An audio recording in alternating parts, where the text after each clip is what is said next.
Bismillahirrahmanirrahim. Assalamualaikum warahmatullahi wabarakatuh. Warahmatullahi wabarakatuh. Waalaikumsalam. Alhamdulillahirabbil alamin wa bihi nasta'in wa ala umuri dunya waddin wassalatu wassalamu ala sayyidil mursalin habibina wa maulana Muhammadin wa ala alihi wa sahbihi ajma'in radina billahi rabba wa bil islami dina wa bi Muhammadin nabiyya wa rasula Allahumma inna nas'aluka ilman nafi'a wa rizqan tayyiba wa amalan mutaqabbala Allahumma alimna ma yanfa'una warfa'na wanfa'na bima 'allamtana wa zidna ilma Rabbi shrah li sadri wa yassir li amri Wahlul 'uqdatam min lisani yafqahu qawli Allahumma amin. Eh, Alhamdulillah ya, Ramadan Mubarak buat akhwati sekalian yang dimuliakan oleh Allah Subhanahu wa taala. Hari ini adalah hari kedua puasa Ramadan kita. Ya, kita berharap, kita berdoa semoga puasa Ramadan ini kita menjadi pribadi yang lebih baik ya dari Ramadan-Ramadan sebelumnya. Alhamdulillah segala puji syukur kita kehadirat Allah Subhanahu wa taala ya atas limpahan karunia yang Allah berikan kepada kita semuanya ya. Banyak karunia yang Allah berikan kepada kita yang mustahil kita bisa menghitung jumlahnya. Wa in ta'uddu ni'matallahi la tuhsuha ya. Apabila engkau loh kalian ya menghitung nikmat-nikmatku maka tidak akan pernah engkau bisa menghitung jumlahnya. Saking banyak limpahan karunia yang Allah berikan kepada kita. Di antara nikmat yang Allah berikan kepada kita yaitu nikmat tentunya nikmat iman ya, nikmat Islam dan juga nikmat kesehatan ya, nikmat kesehatan subhanallah nggak harganya sangat mahal sekali ya. Kemudian juga nikmat kesempatan ya untuk kita bisa belajar ya, belajar meskipun di sela-sela kesibukan kita ya, subhanallah. Kemudian juga nikmat diberikan kesempatan atau dipertemukannya kita kembali dengan bulan suci Ramadan ini.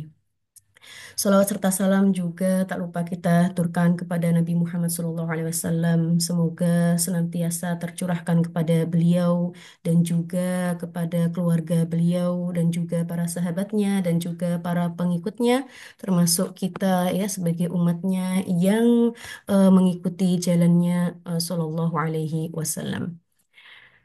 Baik, akhwati, teman-teman semuanya yang dimuliakan oleh Allah Subhanahu Wa Taala, apa namanya? Di sini yang ikut, yang bergabung kelas bahasa Arab saya ini banyak teman-teman perawat yang baru datang di Kuwait ini ya. Uh-uh. Apa namanya? Subhanallah, ahlan wa sahlan, salam kenal juga. Kemudian ahlan wa sahlan ya di negeri Kuwait ini yang insya Allah negeri Kuwait ini adalah negeri yang diberkahi. Baik, kemudian juga perkenalkan ya sebelumnya nama saya Vina Ismatul Maula ya saya ini apa alumni mahasiswa Kuwait University ya kuliah syariah ya mahasiswi Fakultas Syariah yang alhamdulillah pada 3 bulan yang lalu alhamdulillah dengan izin Allah Subhanahu Wa Taala saya telah menyelesaikan S3 saya ya alhamdulillah. Baik, eh, biar tahu background saya ya, apa namanya. Dan di sini kuliah syariah di sini, selama saya belajar di sini semuanya menggunakan bahasa Arab. Dan apa namanya tujuan saya mengadakan atau membuka kelas bahasa Arab bukan saya menggurui atau tidak, ya. Saya ingin sekedar berbagi ilmu yang saya bisa untuk saya bagikan. Ya, baik. Untuk teman-teman yang lainnya, ya kan, karena banyak yang baru juga, ya, insya Allah saling kenalnya, ya seiring berjalannya apa namanya pertemuan kelas kita, ya, pertemuan demi pertemuan, ya. Kalau aktif, ya, kalau aktif, insya Allah kita akan saling kenal, ya. Oh ini si ini, karena setiap pertemuan, insya Allah saya akan panggil, ya, saya akan panggil satu persatu, ya. Tidak lain salah satu tujuannya ya biar kita saling mengenal satu sama lainnya. Baik. Kemudian dan perlu kita tahu juga, teman-teman tahu juga bahwasanya sebelum kelas ini saya sudah mengadakan kelas sebelumnya ya. Ya, tetapi dengan buku panduan yang berbeda ya. Bukan yang sekarang yang kita akan bahas ya. Waktu itu kelas sebelumnya itu sekitar 16 pertemuan ya, sekitar 16 pertemuan, dan insya Allah pertemuan kita juga ya nggak lebih dari itu, sekitar 16 dan 17. Saya berharap akhwati semua yang dihadir di sini bisa istiqomah ya, bisa istiqomah untuk hadir di pertemuan-pertemuan selanjutnya ya. Program akan berjalan baik kalau kita bisa saling menyemangati satu sama lain. Oke ya, saling menyemangati satu sama lainnya ya kan. Niat sungguh-sungguh untuk menghadiri kelas ya. Kalau satu sudah nggak bisa hadir, satu lagi nggak bisa hadir kayak gitu, akan menurunkan semangat teman-teman yang tadinya pengen apa namanya belajar ya. Jadi saya mohon untuk apa namanya kesadaran penuh ya teman-teman semuanya yang ada di sini ya, untuk yuk, aku sudah ikut kelas bahasa Arab, Bismillah ya. Oh, apa namanya luangkan waktu ya, hanya 1 jam dalam 1 kali sepekan ya, dan insya Allah hanya 16 pertemuan saja ya. Baik. Tadi yang saya share sudah hilang atau masih ada ya?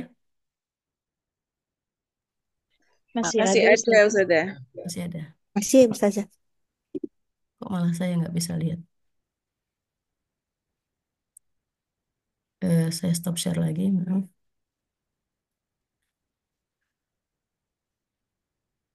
Baik. Nah, di sini buku ini, buku panduan ini saya searching dari internet ya. Dan di sini apa dibentuk disusun oleh tim Ma'had Umar bin Khattab ya, Yogyakarta, Yogyakarta, kemudian juga penerbitnya pun dari Ma'had Umar bin Khattab ya.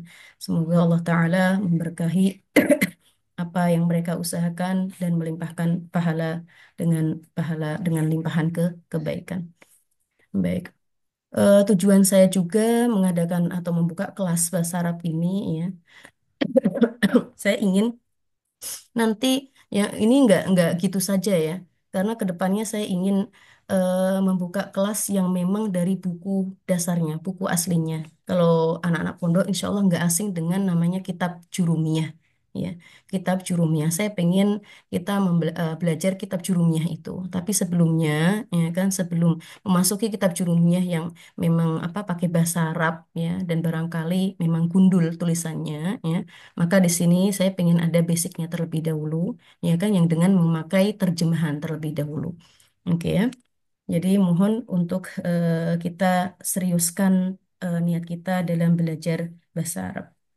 Nah, di sini ya kan, insya Allah ada eh, bab, sebenarnya babnya hanya sedikit saja, hanya ada 6 bab saja, ya, hanya ada 6 bab saja, ya kan. Hanya saja di sini satu babnya bisa ya bisa 2 kali atau 3 kali pertemuan. Oke ya, di sini hanya 6 bab saja, dan satu babnya bisa 2 kali atau 3 kali pertemuan, tergantung kondisi waktunya, sempat apa namanya memungkinkan atau tidak kayak gitu. Kalau babnya panjang ya kita jadikan 2 atau 3 ya. Insya Allah bisa difahami juga.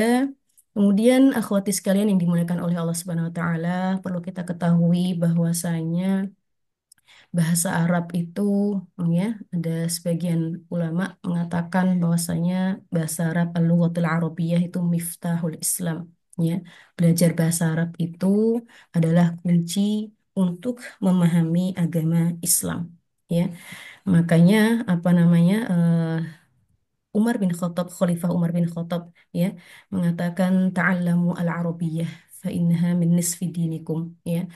Belajarlah kalian bahasa Arab ya. Karena apa? Karena bahasa Arab itu adalah separuh dari agama kalian. Ya, separuh dari agama kita, yaitu agama Islam.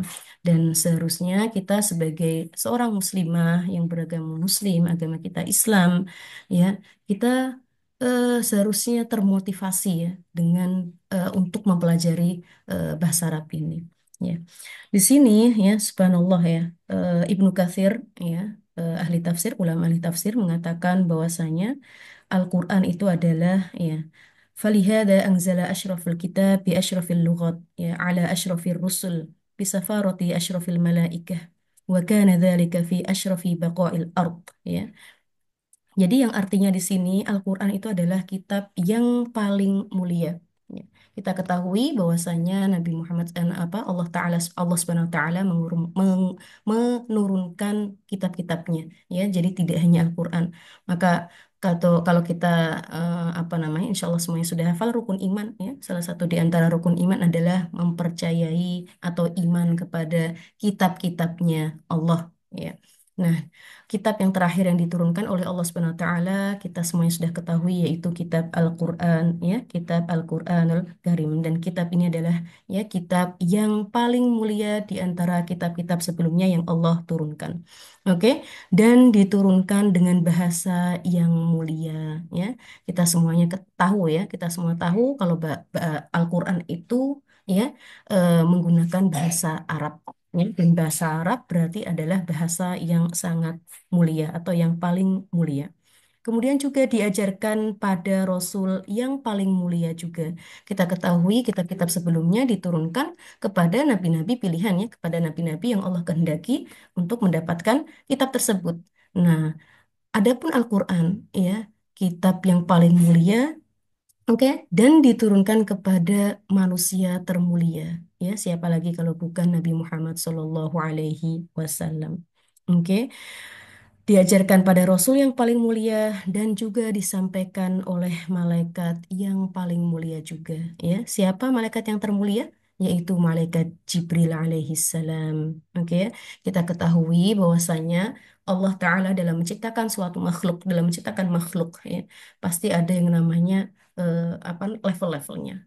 Ya, makhluk dari bangsa manusia, kalangan manusia yang paling termulia adalah Nabi Muhammad SAW, dan makhluk ya apa dari kalangan malaikat yang termulia adalah malaikat Jibril alaihi salam ya. Kemudian diturunkan di tempat yang mulia di muka bumi, subhanallah ya.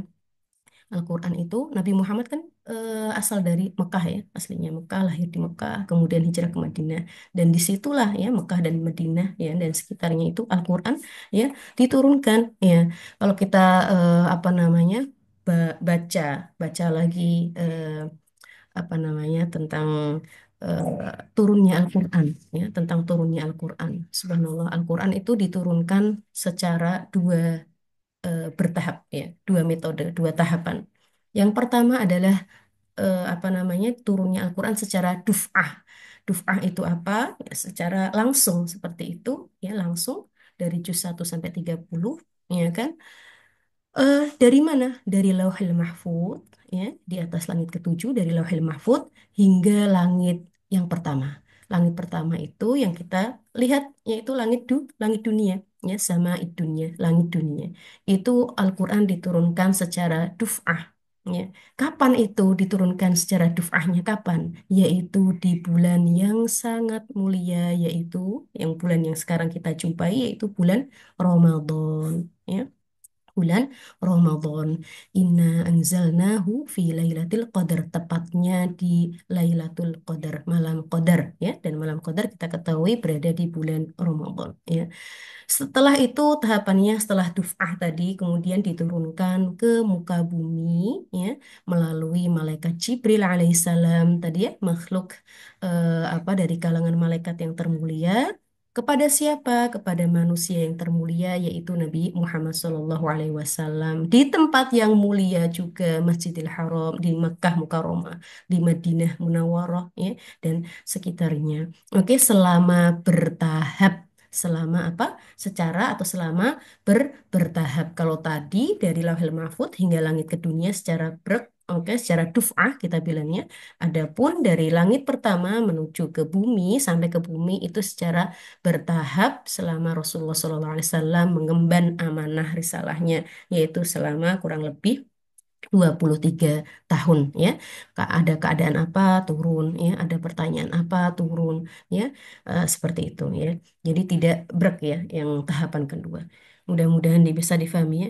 Jadi di sini ya subhanallah ya, Al-Qur'an adalah kitab yang paling mulia, diturunkan dengan bahasa yang termulia diajarkan pada Rasul yang paling mulia juga, disampaikan oleh malaikat yang subhanallah juga paling mulia, diturunkan di tempat yang paling mulia juga di muka bumi ini, dan diturunkan pada bulan yang sangat mulia yaitu bulan Ramadan. Ya, tadi ya sudah kita singgung ya, apa tahapan diturunkan Al-Quran yang pertama yaitu secara duf'ah di bulan Ramadan tepatnya Lailatul Qadar.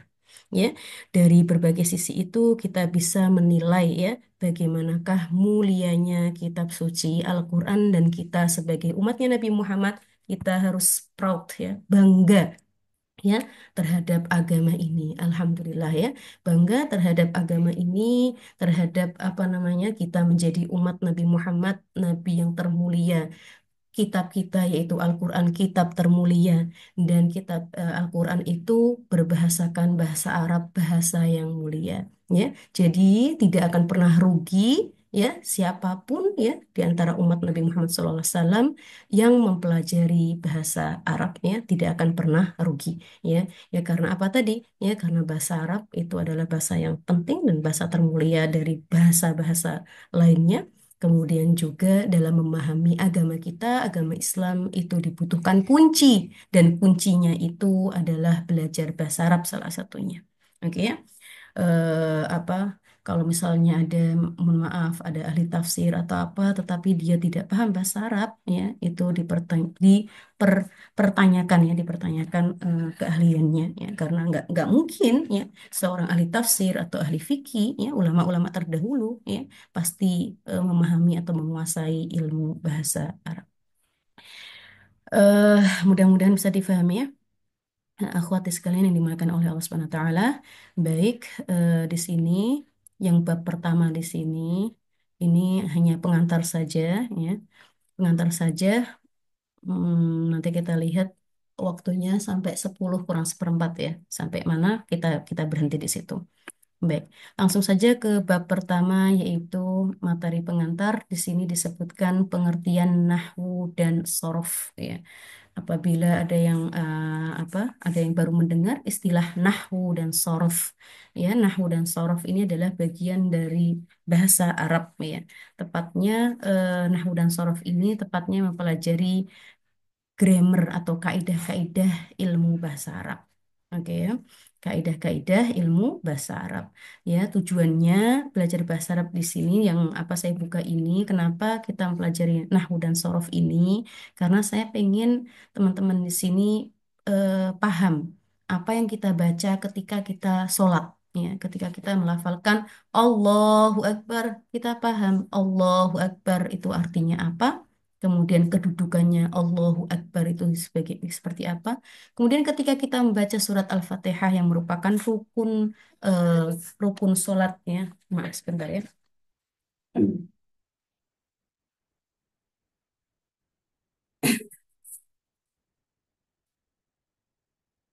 Surat Al-Fatihah yang termasuk ya rukunnya sholatnya. Kita paham surat Al-Fatihah dari Bismillahirrahmanirrahim. Kenapa kok Bismillah, kenapa enggak Bismallah ya? Kenapa Bismillah Ar-Rahmani, kenapa enggak Ar-Rahmana, Ar-Rahmanu seperti itu. Kemudian masuk ke ayat kedua Bismillahirrahmanirrahim. Alhamdu ya, Alhamdulillahi Rabbil Alamin. Kenapa Alhamdu? Kenapa enggak alhamda sih? Kenapa enggak alhamdi sih? Ya, ya dan seterusnya itu ya bisa dipahami ya salah satunya dengan mempelajari ilmu nahwu dan sorof. Ilmu nahwu dan sorof. Oke ya. An-nahwu di sini ya seperti ini nahwu bahasa Arab apa namanya tulisannya an-nahwu ilmu yang mempelajari tentang keadaan atau harokat akhir suatu kata. Maksudnya bagaimana? Nah, kita bisa lihat contohnya agar mudah dalam memahaminya. Lihat, di sini ada dhahaba tilmidun. Dhahaba tilmidun. Oke. Kemudian contoh yang selanjutnya ro'aitu tilmidan. Kemudian contoh selanjutnya marortu bitilmidin. Kalau kita perhatikan kata tilmid itu artinya siswa atau murid. Jadi saya di sini pengen akhwati menghafal kosakata satu sedikit-sedikit ya. Ya. Tilmid di sini artinya student. Oke ya, murid, murid laki-laki. Ya. Karena murid perempuan ditambahin dengan tak marbutoh, tilmidatun. Oke ya. Nah, tilmid di sini kalau kita perhatikan di kalimat yang pertama tilmidun menggunakan tanwin domah atau domah tanwin tilmidun. Kemudian kalimat selanjutnya ro'aitu tilmidan. Nah, yang tadinya tilmidun menjadi tilmidan pakai fathah tanwin. Oke. Kemudian kalimat selanjutnya marortu bitilmidin ya dengan kasroh tanwin. Ya, kalau kita perhatikan di sini padahal sama-sama katanya sama, ya satu kata yang sama, tilmid ya, tapi kalimat yang pertama pakai dhammah tanwin, kalimat yang kedua pakai fathah tanwin, kalimat yang ketiga pakai kasroh tanwin. Ya, inilah disebut dengan nahwu, ilmu nahwu yang mempelajari tentang keadaan atau harokat akhir suatu kata. Ya, kenapa kok akhir harokatnya berbeda-beda, Mbak Vina? Yang pertama dhammah tanwin, yang kedua fathah tanwin, yang ketiga kasroh tanwin. Ya, karena keadaannya berbeda-beda. Ya, kondisinya berbeda-beda sehingga menjadikan harokat terakhirnya pun juga berbeda. Contoh selanjutnya di sini adalah doroba ar-rajulu zaidan. Doroba ar-rajulu zaidan. Kemudian contohnya selanjutnya doroba zaidun ar-rajula. Selanjutnya ar-risalatu minar rajuli. Ya, kalau kita perhatikan kalimat atau kata ar-rajulu ya di kalimat yang pertama pakai dhammah ar-rajulu dan yang kedua ar-rajula ya dan yang ketiga ar-rajuli. Padahal satu kata sama ar-rajul. Kalau kita apa namanya baca untuk apa ngomong aja sih kita sukunkan ya ar-rajul kayak gitu. Sebagaimana tilmid tadi sebenarnya kalau kita ngomong ya kita apa kita sukunkan ya tilmid ya mau dia tilmidun tilmidan atau tilmid kita sukunkan kecuali tilmidan maaf kita bilangnya tilmidan ya nggak bisa disukunkan. Nah tapi di sini kalau ar-rajulu ar-rajula ar-rajuli ya kita baca biasa ya apa namanya dalam keseharian kita sukunkan ya kayak gitu. Tapi kan dengan mempelajari ilmu nahwu kita jadi kita tahu sebenarnya keadaannya dia itu sebagai apa nih gitu. Harokatnya sebenarnya harokat terakhirnya itu dhammah kah atau fathah kah atau kasroh kah. Nah, ini yang dipelajari di dalam ilmu nahwu. Oke ya. Baik. Dari sini bisa difahami, mohon responnya. Insya Allah. Insya Ya. Insya Allah. Allah bisa Ustazah. Alhamdulillah. Baik. Bisa, Ada Zah. yang ditanyakan? Jelas ya? Jelas. Baik. Kemudian selanjutnya istilah yang kedua yaitu as-sarfu atau kita bilangnya sorof ya. As-sarfu atau kita bilangnya sorof ya ilmu nahwu dan juga ilmu as-sarf ya. Ilmu sorof itu apa? Ilmu sorof adalah ilmu yang mempelajari tentang perubahan suatu kata untuk mendapatkan makna tertentu. Kalau tadi ilmu nahwu mempelajari perubahan akhir harokat ya suatu kata kayak tilmidun ya tilmidan kemudian tilmidin akhir harokatnya berbeda kalau ilmu sorof bukan akhirannya melainkan bentuknya sendiri katanya itu sendiri yang misalnya tadi nasoro ya bisa berubah yansuru bisa berubah unsur ya begitu pula dengan kata qoro'a bisa berubah yaqro'u bisa berubah iqra. Oke ya, nah ini perubahan suatu kata ini. Nah ini dipelajari di dalam ilmu as-sarf, as-sarfu ya, ilmu as-sarf kita bilangnya ilmu sarf. Oke ya.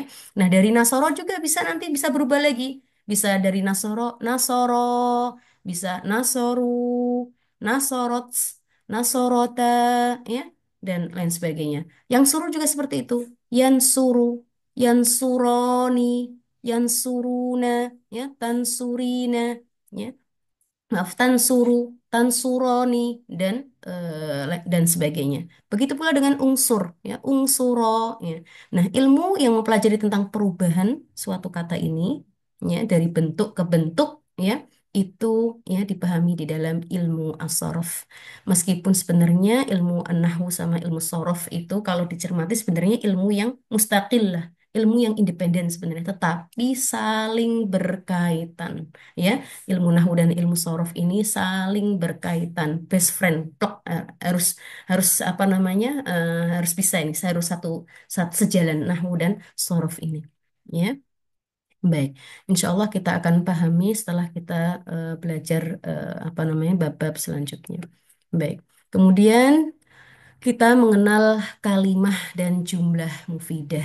Kalau tadi istilah ilmu nahwu, ilmu sorof. Jadi insya Allah paham ya, kita belajar bahasa Arab ini, ya kita titik atau kita fokuskan ke belajar dua ini, nahwu dan sorof. Ya, kalau nahwu tadi mempelajari keadaannya, ya suatu kata dan akhiran harokat kata tersebut. Adapun ilmu sorof adalah mempelajari ya bentuk satu ke bentuk yang lainnya, perubahan bentuk kata dari satu ke bentuk yang lainnya. Tentunya ini semuanya mempunyai kaidah-kaidah tersendiri. Sekarang istilah kalimah, al-kalimatu, ya. Ya, jadi kita kalau bahasa Indonesia kita sering bilang kalimat, ya, kalimat, ya. Nah, tapi bahasa Indonesia yang kita sebutkan kalimat di sini adalah susunan kata, ya. Satu kata kalau tersusun menjadi kalimat. Tapi kalau di dalam bahasa Arab, kalimah di sini ya, itu bukan apa namanya? Nih, bukan susunan kata, melainkan kata itu sendiri. Jadi dalam bahasa Arab, satu kata itu dinamakan al-kalimah. Oke, kalimah satu kata seperti kita bilangnya kitabun, buku, ya, kitabun, buku, maka kita bilang kalimah, ya. Kemudian qalamun, pen, kita bilang kalimah, ya. Jadi kalimah adalah lafal yang menunjukkan suatu makna. Lafal, namanya lafal itu suara yang berbunyi, ya, suara yang ada bunyi lafal, ya. Tetapi nggak sembarang lafal. Lafal yang menunjukkan suatu makna, ya, itu baru disebut kalimah. Memang ada lafal yang nggak menunjukkan suatu makna, ada. Lafal namanya lafal tuh suara yang berbunyi, ya kan? Suara yang kita bisa dengarkan. Oke. Kemudian yang nggak mempunyai makna seperti saya bilangnya ba. Ya. Itu lafal, tetapi maknanya apa? Ba. Nggak ada maknanya. Nah, itu nggak bisa disebut dengan kalimah. Oke, nggak bisa disebut dengan kalimah. Jadi dinamakan kalimah dalam bahasa Arab ini apabila dia adalah lafal yang menunjukkan suatu makna seperti misalnya hatif, HP. Ya, itu lafal saya bilang hatif berarti ya karena hatif ada maknanya ini loh HP yang bisa untuk kita buat komunikasi teleponan ya itu mempunyai makna maka disebut kalimah. Dalam bahasa Indonesia kita mengenalnya sebagai kata. Oke, kita mengenalnya sebagai kata. Bisa difahami dari sini ya. Jadi kalau kita bilang kata bahasa Arabnya apa sih kata? Yaitu al-kalimatu. Al-kalimatu. Contohnya kitabun. Kitabun ya.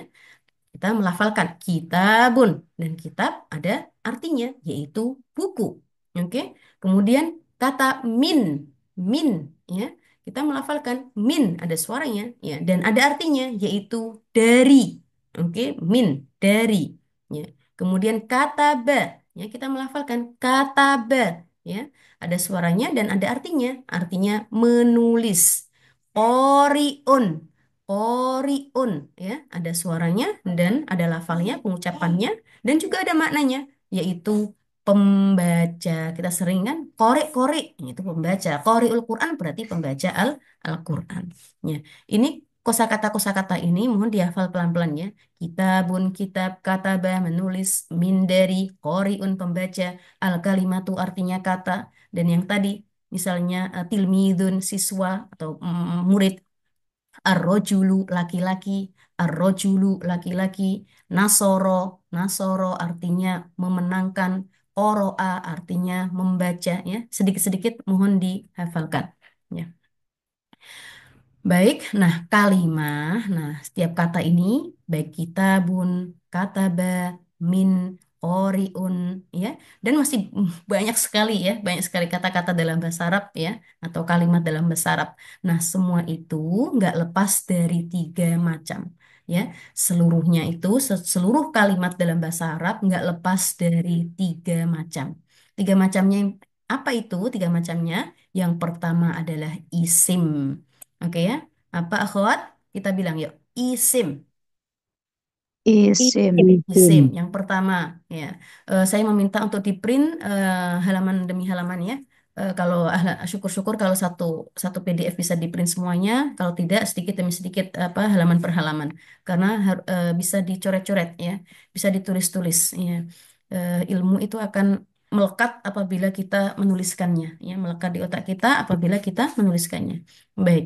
Terdiri dari tiga macam, nggak akan keluar dari tiga macam ini. Yang pertama adalah isim, atau kita bisa bilang kata benda, isim. Yang kedua yaitu fi'il, yaitu artinya kata kerja, verb kalau bahasa Inggrisnya. Kemudian yang ketiga yaitu harf atau harfun atau bahasa Indonesianya huruf, ya huruf. Nggak akan keluar dari ketiga ini. Kalimat di dalam bahasa Arab nggak akan keluar dari tiga ini. Kalau nggak isim, ya iya dia fi'il. Kalau nggak isim dan fi'il, dia itu huruf. Contohnya kitabun. Kitabun ini nggak akan lepas dari tiga ini. Nah, tapi tergantung dari isim, apakah dia isim kah, apakah dia fi'il kah, apakah dia huruf kah, itu mempunyai ciri-ciri, ya, mempunyai ciri khasnya. Oke ya. Ah, isim salah satu ciri khasnya yaitu apabila teman-teman di sini ya mendapatkan akhir harokatnya bertanwin. Kitabun, ya, kitabun bertanwin kan, bunnya bun. Nah itu sudah dipastikan itu isim. Ya, mustahil ketika kita bilang kitabun, ya mustahil sampai hari kiamat kalau kita bilang kitabun, fiil itu mustahil, ya sampai hari kiamat. Ya karena tanda tanwin itu sudah dipastikan isim. Ya, sudah dipastikan isim. Bisa difahami ya? Nah, qoriun. Nah, ini juga qoriun. Ya, bertanwin nih. Nah, ini pasti ini sudah pasti isim. Oke, kalau sudah isim ya berarti bukan fiil dan juga bukan huruf. Insya Allah bisa difahami. Kemudian kata ba. Nah, kata ba. Ini juga nggak akan keluar dari isim, fiil, dan huruf. Cuma yang mana nih? Apakah dia isim? Apakah dia fiil? Apakah dia huruf? Nah, kata ba di sini ini juga ada ciri khasnya. Dia adalah fiil. Kok tahu ciri khasnya? Bisa ditulis ciri khas dari fiil di sini, ya. Dia nggak mungkin bertanwin. Ciri khas dari fi'il nggak mungkin bertanwin ya. Sampai kiamat mustahil fi'il itu bertanwin ya. Dan ciri khasnya lagi fi'il, tepatnya fi'il madhi karena fi'il itu dibagi tiga, ada fi'il mudhari, fi'il madhi, dan fi'il amr. Fi'il madhi ya itu ciri khasnya huruf terakhirnya berharokat fathah. Kataba, fataha, jalasa, qa'ada, ya, syaraba, sajada, ya. Kemudian apa lagi? Banyak sekali. Nah, fiil madhi ini ciri khasnya di akhiran harokatnya itu berharokat, di akhiran hurufnya itu berharokat fathah. Mudah-mudahan bisa difahami. Kemudian kata min. Nah, min ini, min dia juga nggak akan lepas dari tiga ini. Bisa isim, bisa fiil, bisa huruf. Tapi apakah dia isim? Nah, min ini nggak ada tanwinnya. Oke, ya, min ya, dia bukan isim juga. Dia juga bukan fiil ya, bukan fiil. Karena fiil ditulis lagi, ditulis. Ciri khas dari fiil itu nggak mungkin kurang dari tiga huruf ya. Minimal itu tiga huruf fiil itu minimal tiga huruf. Oke, nah min ini hanya dua huruf, mim sama nun, min, ya. Maka dia bukan fiil dan juga bukan isim. Kalau bukan fiil, bukan isim, maka dipastikan ini adalah huruf. Ini adalah huruf. Dari sini bisa difahami, akhwat, mohon responnya. Insya Allah Ustazah. Kalau bisa, Mbak. Insya Allah. Baik, Allah bisa dipahami. baik. Insya Ini Allah. di sini ada Mbak Ime. Mbak Ime mohon responnya. Bisa difahami penjelasan saya? Insya Allah Mbak. Terima kasih. Baik. Kemudian Insya setelah kita Allah. mengenal namanya al-kalimatu, ya, setelah mengenal istilah al-kalimatu, kita masuk apa yang namanya jumlah mufidah, ya, jumlah mufidah atau bisa disebut juga dengan al-kalam. Nah, kalau tadi kalimah di sini dalam bahasa Indonesianya adalah kata. Oke, adapun jumlah ini kalau dalam bahasa Indonesianya adalah kalimat, ya, yang terdiri dari susunan kata. Oke, kalau jumlah, kalau dalam bahasa Indonesia jumlah ya total. Jumlahnya berapa nih? Nah, totalnya berapa? Oke, seluruhnya berapa? Tapi jumlah kalau dalam bahasa Arab di sini, jumlahnya di sini dinamakan kali kalimatnya di bahasa Indonesia kan artinya kalimat yang terdiri dari susunan kata. Berarti jumlah di sini adalah ya susunan kalimat. Insya Allah bisa difahami. Mufidah, mufidah itu, kalau ada yang namanya mufidah itu artinya yang ada faidahnya, yang memiliki faidah. Ya, mufidah. Oke ya. Jumlah mufidah, jumlah yang memiliki faidah. Maksudnya apa? Ya bisa dimengerti. Ya, karena ada jumlah yang nggak bisa dimengerti. Ya, ya di sini disebut jumlah mufidah, ya disebut kalam apabila memiliki atau jumlahnya atau kalimatnya kalau dalam bahasa Indonesia itu memiliki makna yang bisa dimengerti atau makna yang sempurna. Oke, baik. Jumlah mufidah adalah lafal yang tersusun dari dua kata. Ingat di sini, lafal yang tersusun paling tidak, ya, paling tidak dinamakan jumlah mufidah yang bisa difahami maknanya atau menjadi kalimat yang sempurna. Paling tidak itu tersusun dari dua kata.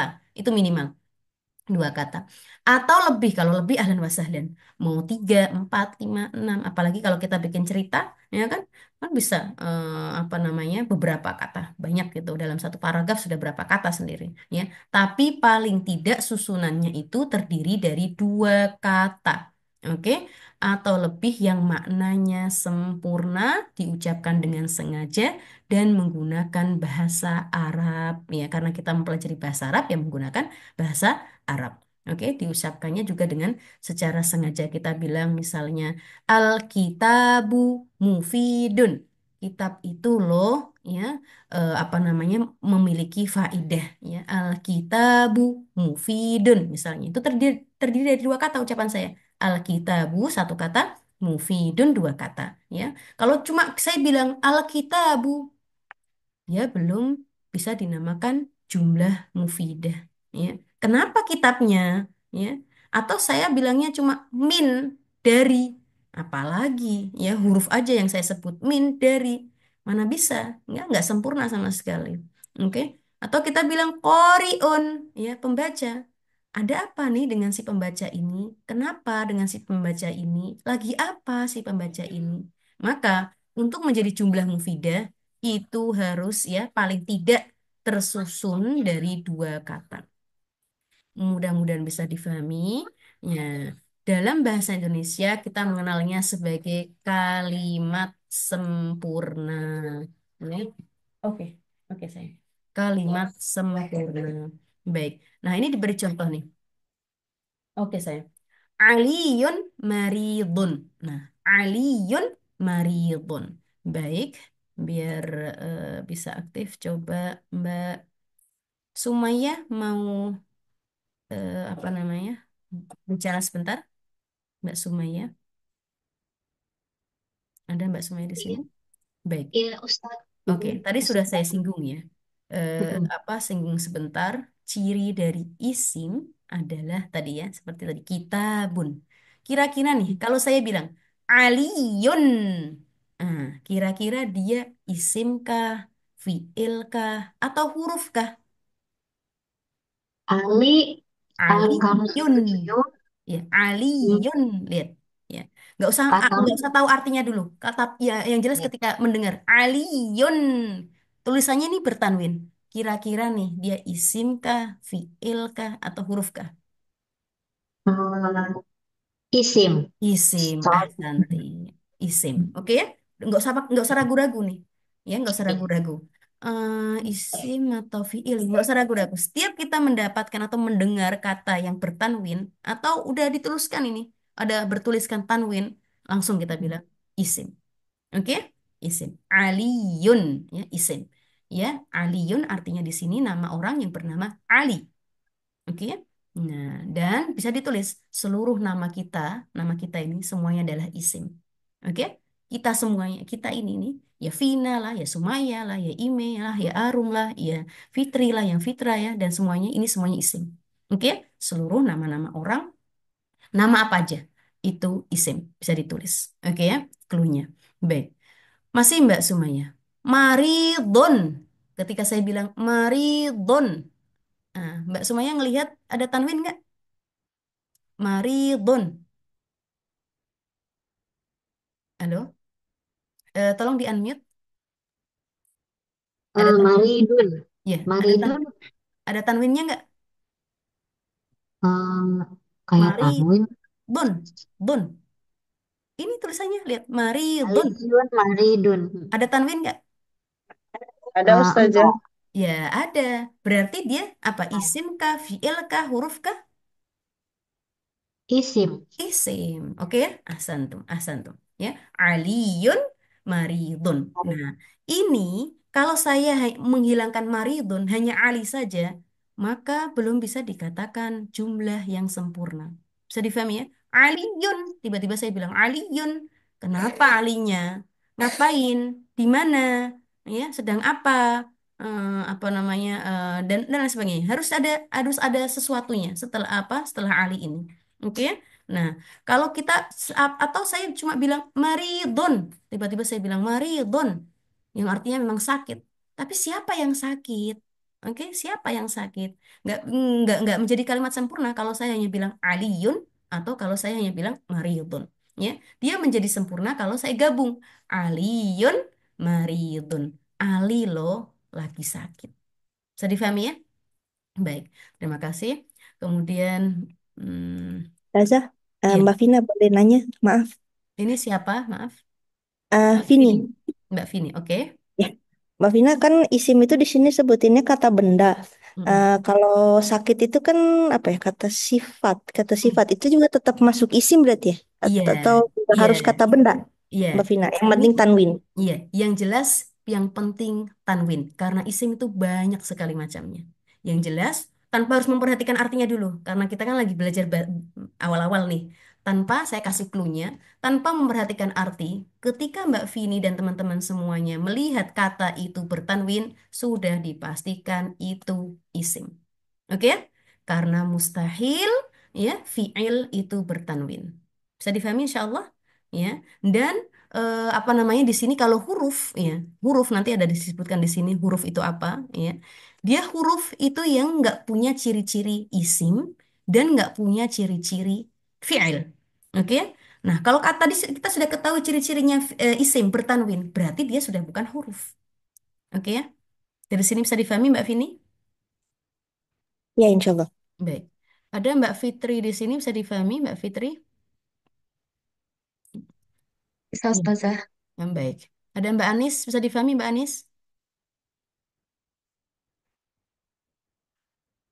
Baik. Mbak Zaim, Mbak Zaim Fida bisa difahami? Bisa Bisa Ustazah. Baik. Ustazah, Mbak maaf Ana tadi. Fatimah juga. Baik, mudah-mudahan bisa difahami. Baik. Kemudian ini contoh selanjutnya. Umaru imamun adilun. Umaru imamun adilun. Nah, oke. Saya mau panggil siapa ya di sini ya? Oke, Mbak Vini. Yuk, Mbak Vini. Ya, Hmm. Mbak Vina. Baik, Umar, ya, ini diartikan sih Umar adalah pemimpin yang adil. Umar, kira-kira nih isim atau fiil atau huruf? Iya, sini, Hmm, sini, sayang. Sini mami ambil bikin. Umar, kira-kira, Sebenarnya kira-kira, iya sini. fiil. Karena ada 3 huruf dan nggak tanwin. Ah, oke, oke. Padahal artinya nih sudah disebutkan kan? Artinya di sini siapa? Umar, Umar. iya, iya. Umar. Tadi baru aja saya singgung nama orang nama orang sudah pasti apa? Isim. Isim. Walaupun itu nggak bertanwin. Kayak Vini, Vina. Apakah ada tanwinnya? Nggak ada. Tapi nama orang bukan? Iya, sudah pasti ya dia isim. Ya, cluenya ya. Walaupun dia nggak tanwin, tapi kalau sudah melihat dia nama orang, sudah pasti isim. Mustahil dia fi'il. Oke ya? Mau Messi, mau Anis, mau Vini, mau Masitoh, mau Zaim, mau Sumaya, ya kan? Ya, setiap nama orang, ya kan, itu sudah pasti isim meskipun dia nggak bertanwin. Oke, sekarang imamun. Kira-kira Mbak Vini, yuk sebutkan apakah dia Isim. isim? Kenapa sih? Tanwin. Tanwin Akhir ada kata tanwinnya. Ahsanti. Adilun. Isim kah? isim. Isim. Kenapa? Tanwin juga. Ahsanti. Oke ya, berarti tiga kata ini semuanya adalah isim. Isim. Oke, cuma kalau kita sebutkan hanya Umar saja, maka belum menjadi kalimat yang sempurna. Sempurna. Oke, ataupun kita hanya bilang imamun, ya imamun aja, ya nggak kalimat sempurna juga. Atau adilun aja nggak kalimat sempurna. Dia bisa menjadi kalimat sempurna apabila digabung. Umaru imamun adilun. Umar adalah seorang pemimpin yang adil. Dari sini bisa difahami ya? Insya Allah. Baik, terima kasih. Kemudian Bismillahirrahmanirrahim. Waalaikumsalam. Mbak Anis mau mencoba Mbak Anis? Ya Ustazah. Santai, baik. Sekarang kataba Aliyun ar-risalata. Ya, satu-satu dulu nih. Kataba. Kira-kira nih isim kah, fiil kah, atau huruf kah? Iya Ustazah. Fiil. Kenapa kok Mbak Anis tahu kalau ini fiil? Karena berakhiran fathah. Iya, waktu tadi sudah kita singgung ya. Fiil minimalnya hurufnya ada tiga. Ini ada tiga huruf nih. Kemudian ciri khasnya juga kalau fiil madhi itu harokat terakhirnya adalah fathah. Oke, kata ba. Ya, kayak tadi kata ba, fiil ahsanti. Baik. Aliyun lagi-lagi ya tadi sudah kita sebutkan aliyun kira-kira dia isim kah fiil kah huruf kah Mbak Anis? Aliyun isim Ustazah. Isim kok tahu sih Mbak Anis? Karena berakhiran tanwin. Ya, karena dia tanwin. Oke, aliyun. Baik. Ar-risalata. Nah, kira-kira nih, isim kah, fiil kah, huruf kah? Arisata isim bukan? Isim. Nggak usah pakai bukan. Isim. Oke. Oke, kenapa kok Mbak Anis bilang isim? Betul isim. Tapi kok Ada tahu kalau dia isim? Arisal. Ada alif lamnya? Ada alif lam. Bisa ditulis yang lainnya. Oke, setiap mendapati kata yang depannya alif lam, ya, ar-risalatu. Ya, setiap kata yang ada alif lamnya itu dipastikan isim. Ya, seperti tadi ar-rojulu, ya, ar-rojulu ada alif lamnya. Ya. Apa al-kitabu, al-qalamu, ar-risalatu. Al-madrasatu. Setiap kita mendengar kata yang ada alif lam di depannya, dipastikan itu isim. Oke, itu ciri khas dari isim. Baik, kalau begitu, ya, yuk Mbak Fitri mau mencoba? Terima kasih ya Mbak Anis. Mbak Fitri mau mencoba? Baik. Iya, Kalau Ustazah. begitu, kalau ketika Mbak saya Vina bilang maaf. Al-Qur'anu, mohon maaf sebentar ya. Ketika saya bilang Al-Qur'anu, kira-kira nih isim atau fiil atau huruf? Apa Mbak Fitri? Isim. Isim. Isim, Ustazah. Ya, karena di depannya ada alif lamnya. Islam. Ya, jadi ciri khas dari isim selain bertanwin juga bisa menerima alif lamnya, bisa menerima alif lam di depannya. Oke ya, bisa difahami. Nah, dari kata Mbak Vina, ba'iyun maaf. ar-risalata. Kalau ya maaf siapa yang bicara? Mbak Vini lagi, Mbak Oke Vina. Mbak Vini ya. Mbak Vina, maaf. Kalau Ya, tadi yang fiil boleh ditambahkan ciri-cirinya harus berakhiran fathah atau tidak selalu, Mbak nggak Vina? selalu. Itu salah Tidak. satu cirinya. Oke ya. Nah, ini untuk pemulaan dulu. Oke, salah satu ciri dari fiil, tepatnya fiil madhi, itu berakhiran fathah di akhiran hurufnya. Insya Allah bisa difahami ya? Baik. Ah, ketika saya bilang kata ba aja juga belum sempurna, oke ya. Siapa yang menulis nih? Oke.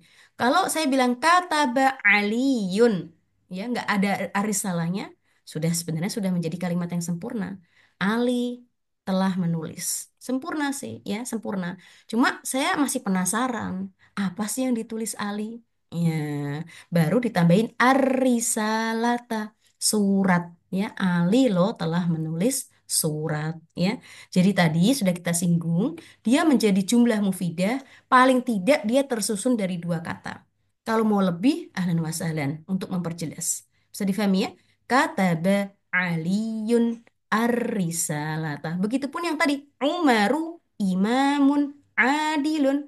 Kalau saya hanya bilang Umaru imamun, Umar adalah seorang imam atau pemimpin. Sebenarnya sudah jelas, sudah menjadi kalimat sempurna. Ya, karena tadi paling tidak tersusun dari dua kata.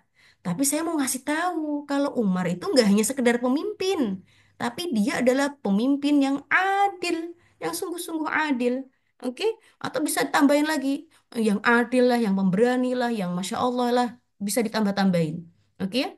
Ya, itu ala kulihal paling tidak dua kata, kalau mau ditambahin tiga kata, empat kata, ahlan wa sahlan sebagai apa biar memperjelas kalimat tersebut. Baik, yang terakhir sebelum kita tutup, Zahaba Muhammadun ila al-masjidi. Masih Mbak Fitri belum selesai tadi. Zahaba al-masjidu. Zahaba, Dahab, oke. dahaba fiil, Oke, kenapa kok tahu dahab fiil, Mbak Fitri? eh, terdiri dari tiga huruf dan dia tidak bertanwin. Oke, karena juga di akhirannya berharokat fathah. Harokat Zahaba. fathah. Kata ba, zahaba artinya pergi. Oke ya, dihafalin ya. Kata ba tadi menulis, zahaba pergi. Baik, siapa yang pergi di sini? Muhammadun. Kira-kira nih, Muhammadun. Isim, fi'il, huruf? Isim, Isim, isim. ahsanti. Iya, isim. Ya, jadi tadi sudah kita singgung kalau yang bertanwin itu pasti isim atau nama kita apa mendengar nama orang sudah pasti dia isim. Oke? Ila. Nah, kira-kira ila itu apa, Mbak? Mbak Fitri? Huruf, eh, harf ya, harf, Harf, Ustazah. huruf, ahsanti, huruf ya. Huruf. Nanti kita akan jelaskan huruf itu apa. Baik, ala kulihal. Oke, ala kulihal ila itu huruf. Sekarang al masjid yang terakhir. Kira-kira apa? Isim, kata Isim. benda. Isim. Kenapa Mbak Fitri tahu kalau itu isim? Karena ada alif lam. Alif lam. Udah ya. Jadi nggak usah tahu artinya pun juga apa namanya sudah tahu cluenya. Pokoknya kalau ada kata yang dimulai dengan alif lam sudah dipastikan isim. Baik, mungkin sampai di sini dulu perjumpaan-perjumpaan kita. Mohon dibaca-baca terlebih dahulu untuk pekan depan. Oke ya, dibaca-baca terlebih dahulu. Apa itu unsur-unsur penyusunan jumlah fi'ilnya dibaca-baca. Sama adik. Oke. Kemudian kalau bisa diisi latihan-latihannya ahlan wa sahlan, nanti kita koreksi bersama, kita bahas bersama, ya. Baik, bentar saya akhirul kalam, jazakumullah khairan kasiron, wallahu taala alam bisawab. Terima kasih atas perhatiannya. Ya. Jazakumullah khairan kasiron. Wassalamualaikum warahmatullahi taala wabarakatuh. Waalaikumsalam Waalaikumsalam warahmatullahi Waalaikumsalam wabarakatuh. warahmatullahi warahmatullahi wabarakatuh. wabarakatuh.